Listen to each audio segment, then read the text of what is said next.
पहा नवीन एपिसोड्स एकदम add free.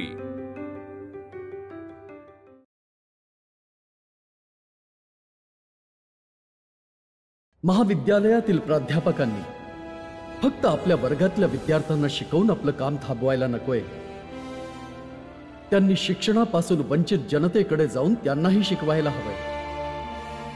कानाकोपऱ्यातल्या गावात जाऊन व्याख्यानं द्यायला हवी। मोजून सांग आतमध्ये किती गोणे आलेत ते।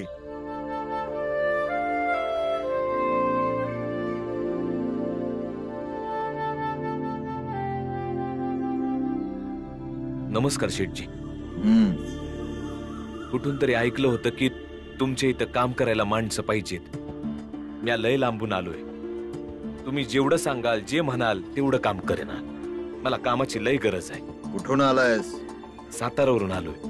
तिथे काम नाही मिळालं कुठे? इथे आलास ते मिळतं की, पण जसं त्यांना हे समजतं की माझी जात काय आहे तर मला नोकरीवरून काढून टाकतात। शेठजी मी तुमच्याशी खोटं नाही बोलणार, कारण की 2-4 दिवस काम करून मी काही घर नाही चालवणार। आता घरातून विचार करून निघालोय की काम जेवढं बी लांब असू देत, काम त्यांच्यासोबत करणार ज्यांना माझं पूर्ण सत्य माहित आहे आणि जे मला 2-4 दिवसानंतर कामावरून नाही काढणार। काय काय करू शकतोस? सैन्यातला रिटायर्ड सुभेदार आहे म्या। इंग्रजी सैन्यात शिकवण्याचं काम केलंय म्या। धान्याची पोती बी उचलली आहेत। विदूषक बनून लोकांना हसवले बी, कारण की लोकांनी आमच्या शेठजीच्या दुकानातील साड्या घ्याव्यात। हिशोब खाती बी सांभाळली आहेत। तुम्ही जे सांगाल ते समद काम म्या करीन। पैक कमवण्यासाठी आणि घर चालवण्यासाठी माझ्याकडे दुसरा कुठलाच पर्याय नाही। ठीक आहे, उद्यापासून कामावर ये। काम चांगलं केलंस तर गोरेगाव मध्ये एक सरकारी काम सुरू होणार आहे, तिथे मुंशी बनवून पाठवेन। मला तुझ्या जातीचा काही फरक पडत नाही, पर तरी बी मला असं वाटतं की तुम्ही माझी एकदा तरी जात जाणून घ्या। काय माहिती तुम्हासनी दुसऱ्या जातीचा तरास नसेल, पर माझ्या जातीचा तरास होईल। कुठल्या जातीचा आहेस?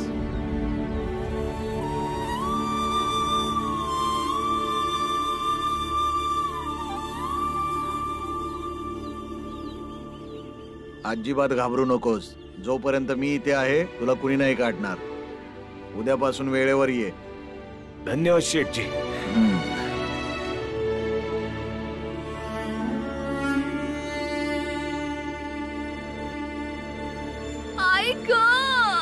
वहिनी, वहिनी, अगं काय झालं? डोकं दुखतंय अहो, लय डोकं दुखतंय। वैद्य बुवांकडे जावं लागेल असं दिसतंय। आणखी काय उपाय नाही बाई। चल चल चल चल लवकर ये। चल चल चल। तुळसा मंजुळा घराकडे लक्ष ठेवा, आम्ही वैद्य बुवांकडे जाऊन येतो।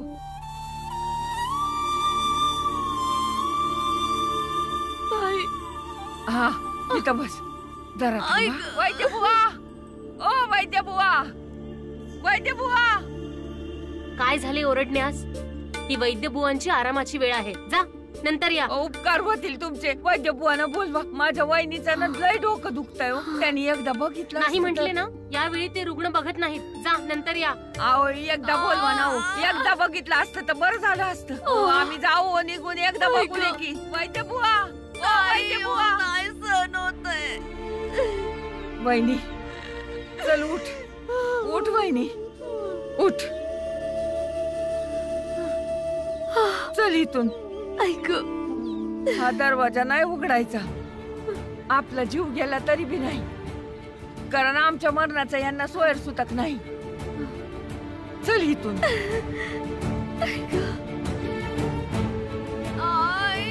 वैदी, वैदी, काय झालं यांना? हिचं सकाळपासून डोकं दुखतंय। वैद्य बुवानी बी बघायला नाही म्हटलं तर, आणि दुसरा कोणी वैद्य आहे का? एक बाई वैद्य आहे, पण त्या तर इथून लय दूर राहतात।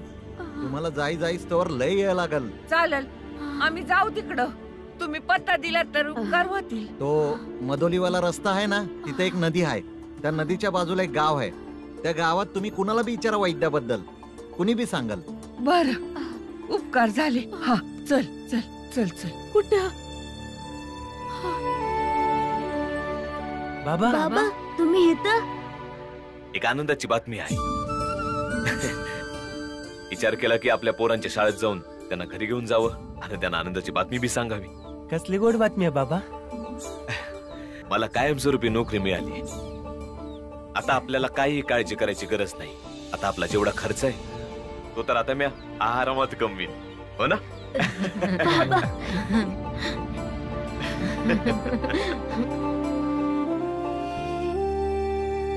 चल ये ये, चल सावकाश.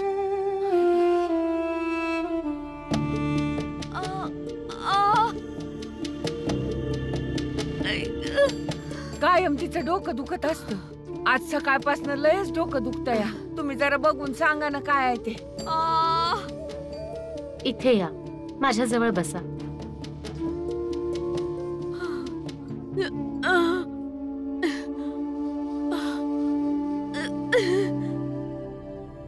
इथे या, माझ्या जवळ बसा ना.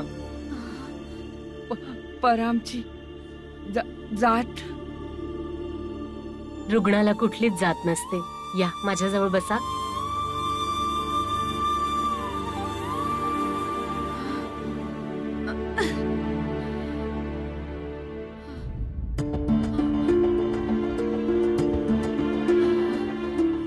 अहो, हात लावू देत. हात न लावता आजार नाही कळणार. दाखवा.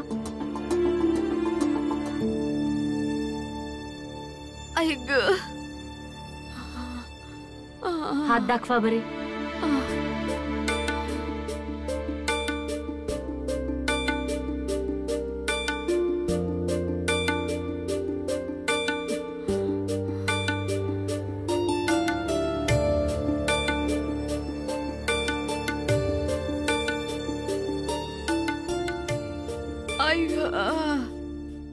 तुम्ही धूप आणि भृंगराजची पाने घेऊन या.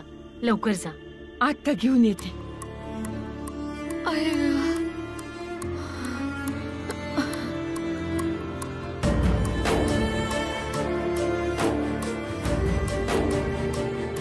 मला तुमच्या ह्यांच्याशी बोलावे लागेल. वय मला सांगा तुम्ही. हे बघा, चांगला सल्ला देणं माझं कर्तव्य आहे. तुम्हाला खूप मोठा आजार झालाय आणि ह्याचा इलाज फक्त मुंबईला होऊ शकतो आणि ह्या इलाजासाठी फार खर्च होऊ शकतो. आणि जर हा इलाज वेळेवर नाही झाला तर तुम्ही तुमचा जीव गमावू शकता.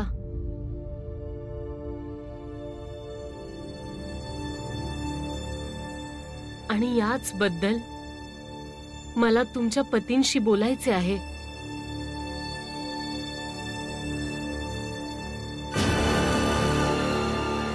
हे बघा, माझ्या कुटुंबात आनंद कवा तरी येतो. माझ्या आजारपणाबद्दल त्यास ते समजलं तर उदास होतील समजे. आय, मी अशी बातमी सांगेन की तू लय खुश होशील. मंजुळाताई आई कुठे आहे?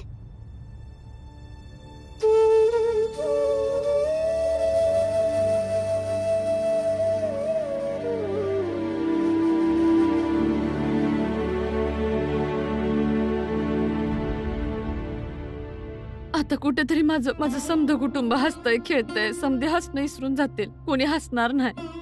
माझ्या काळजीत समधे उदास होतील, निराश होतील, दुःखी होतील. तर तुम्ही. अहो, इलाज तर केला पाहिजे ना. आजारापासून कुणी पळू शकत नाही आणि आजार लपवल्यास तो अधिक वाढत जातो.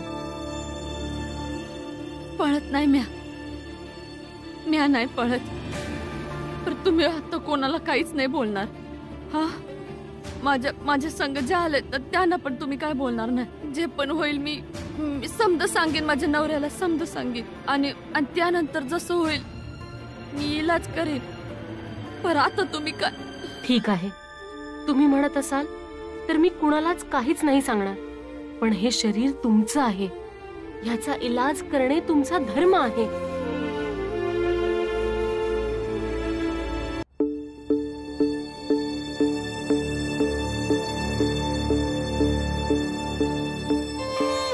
हे घ्या.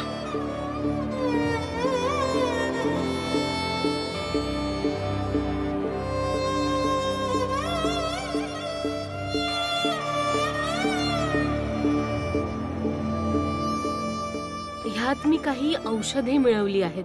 याला बारीक करून डोक्यावर लावल्याने यांचं दुखणं कमी होईल. हे घ्या. हिला बरं वाटेल ना. नेहमी असं डोकं दुखत असतंय तर ताई सांगतायत ना वैद्य ताई, म्या बरी होईन. होईन ना बरी. बऱ्या व्हाल. चला जाऊ, पोरं आली असतील घरला. हे घ्या.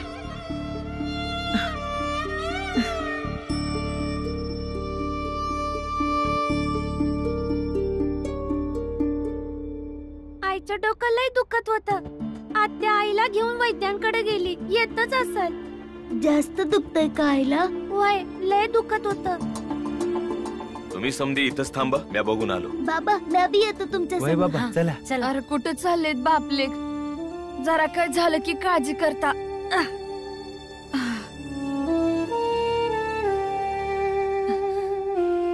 काय म्हणाली वैद्य? काही औषधं दिली? वय ते जडीबुटी दिले, बोलल्यात बारीक करून डोक्यावर ठेवा आणि गरम पाण्याच्या पट्ट्या बी ठेवायला सांगितलं. ठेवीन म्या. वहिनी बोलू नको, जरा आराम कर की. वय ताई. वैद्याने तोच जुना पाला दिला असेल आता. नाही भाऊ, नवीन औषध दिलंय. आम्ही त्या जुन्या वैद्य भवांकडे नव्हतो गेलो. मग कुठं? एक वैद्यबाई आहेत त्यांच्याकडे गेलतो. गावापासून थोडं लांब राहतात ना, त्यांच्याकडं. पोरांनो, हातपाय धुतलेत का? चला या जेवायला. भाऊ तुला बी वाढू? नाही, म्या डबा घेऊन गेलो होतो ना, म्या जेवलो. तुळसा तू जरा गरम पाणी आण. मंजुळा ही जरा औषध वाढ बघू. जा. आत्या खूप त्रास होतोय का ग? वय त्रास तर होतय. औषध तर बरोबर दिलं ना? का? महिला वैद्य होती म्हणून तिच्या क्षमतेवर संशय घेता वय? नाही, असं नाही काही. विचार करत होतो की पहिल्याच यात रोगाचं निदान करेल की नाही, ह्याचाच विचार. वय समजली ती.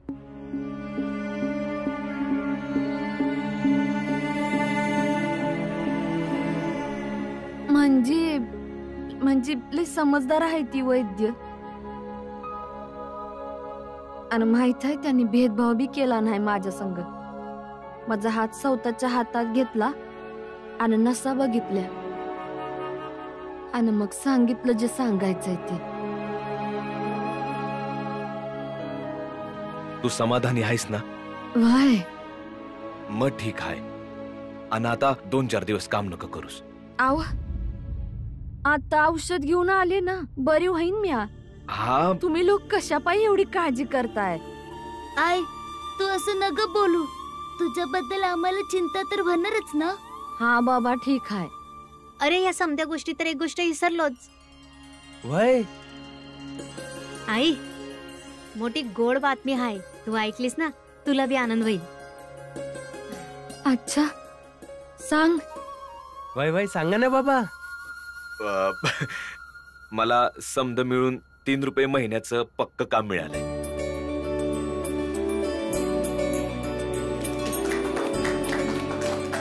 मी आज समदा हिशोब करून ठेवलाय. हा, पोरांच्या शिक्षणासाठी 12 आण, घरचं भाडं 12 आण, धान्यासाठी 1 रुपया, माझ्या यायचा जायचा खर्च 4 आण आणि तुझ्या औषधांचा खर्च 2 आण. बाबा आणि घासलेट.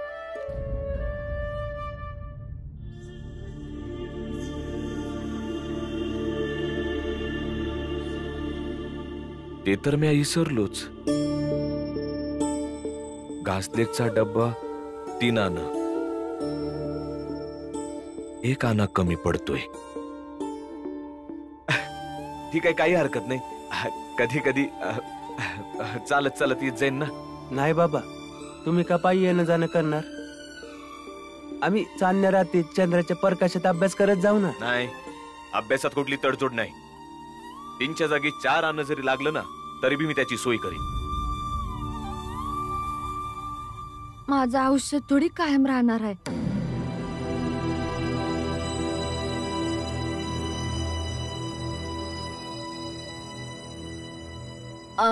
तुम्ही असं का बघताय समदे?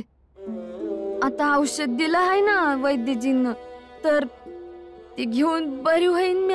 औषध घ्यायची गरजच नाही पडणार. वय भीमाबाई, औषधांबरोबर कुठली तडजोड नाही. औषधही घेतलीच पाहिजे. वय पर आजार बरा झाल्यावर कशा पाय घेऊ औषध? हा, मी आज जलंबर खाणार नाही ते औषध. मी बरी होणार आहे, वैद्यजीने स्वतः सांगितलंय. भय अहो बाबा, या समध्यामध्ये मी तुम्हाला एक गोष्ट सांगायला विसरलोच. आमच्या शालेय परीक्षेचा फॉर्म निघालाय, भरायचा आहे. मग काय झालं? समद्यांनी भरून टाका. बाबा, तुम्ही हे सांगा, प्रत्येक वर्षी आमची परीक्षा होती तर आम्ही दुसऱ्या वर्गात जातो, पण ताईचा वर्ग तुम्ही घरातच शिकवता परीक्षेशिवाय. बाबा, काहीतरी पर्याय असेल की ज्यामुळे ताई बी खरोखरची परीक्षा देऊ शकेल. वय तेव्हा तर माहित पडल या दोघी किती हुशार आहेत ते. एक उपाय आहे. सावित्रीबाई फुलेंनी पुण्यामध्ये मुलींसाठी लय शाळा उघडल्या, तर तिकडून शाळेचा फॉर्म भरूया. बाबा, काहीतरी असं करा. माझ्या ताई एवढ्या लांब जाऊन नाही शिकू शकणार, पर फॉर्म भरून परीक्षा तर देऊ शकतील ना. वय बाबा, कमीत कमी एवढं तर कळेल या आम्हा दोघींमध्ये कोण जास्त अभ्यास करत. वय तसं बी मंजुळा बोलत असते. मी तर समजत लय हुशार आहे. हायच मग, परीक्षा झाल्यावर बघच तुम्हा समध्यांपेक्षा लय गुण मिळवणार आहे. तुम्ही समधी ठीक आहे. तुम्ही समधी चांगल्या गुणांनी पास व्हा. आणि आनंद, बाबा, मी तर प्रयत्न करतोच ना. आता चांगलं गुण नाहीत तर मी काय करू?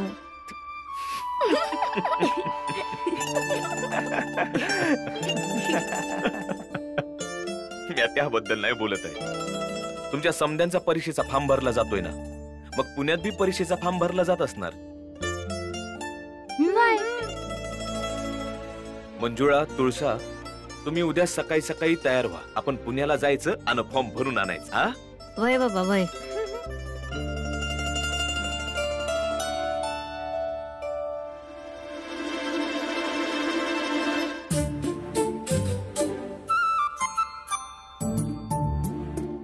तुम्ही समधी माझ्याकडं असे का बघताय? चोराच्या मनात चांदण. चांदण नाही, चांदण्या.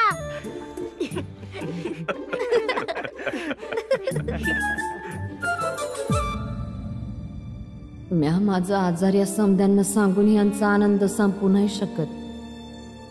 आणि तसं बी गरीबाच्या घरात तर या कानात सतत कमी पडतच असतो. आता ह्या एक आण्याची व्यवस्था हे घर करील, नाही तर माझा इलाज. ताई, घोंगड घेऊन येता का बाहेरनं? अहो, ती रोज वल्ली होतात. आई, मी जातोय ध्रुवच्या घरी झोपाया. चल. नाही बाबा, तुम्हाला माझ्या संग येण्याची गरज नाही. अरे पण रातच्याला एकटा कसा राहणार तू? बाबा, तुम्ही नका काळजी करू. तुम्ही थकला असाल ना, झोपा तुम्ही. आम्ही दोघं भाऊ जाणार. चल भीम.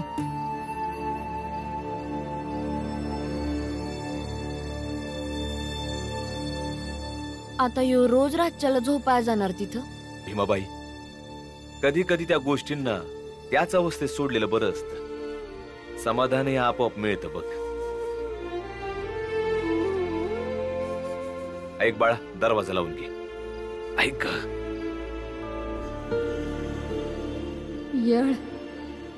येळच तर नाही माझ्याकडं.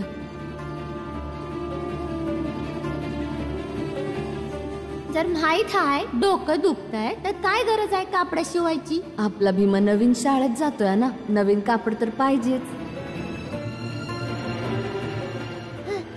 काय झालं? पाणी दे.